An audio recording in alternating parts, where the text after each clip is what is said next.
Resnici moramo priti do dna, pravi črnomaljska županja, kajti več kot očitno je, da smrad povzroča zdravstvene težave in še bolj očitno je, da sestavine, ki so v gnojevki, so nevarne. Ocena kakovosti bioplinske gnojevke z Lokev, ki jo je na zahtevo okoljskega inšpektorja decembra lani podal Novomeški zavod za zdravstveno varstvo, namreč kaže, da ta zaradi prevelike vsebnosti težkih kovin in amonija nikakor ne ustreza prvemu razredu okoljske kakovosti. Še več, predstavlja nevarnost za onesnaženje podzemnih voda.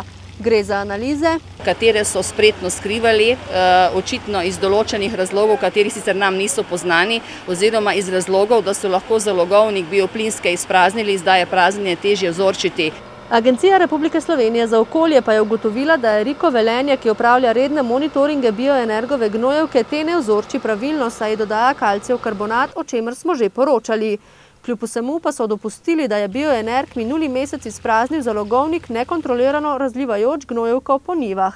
Kljub poskušanju skoraj 2 meseca, da pridemo do ministra na kmetijstvo in okolje s ciljem predočiti zadevo, nam to še ni uspelo, pravi Čema Stjepanovičeva, ki pričakuje, da bo minister kmalu prišel v Črnomelj. Da se bo udeležil tudi javne tribune, ki jo načrtujejo, pričakujejo tudi člani okoljskega gibanja Proteus.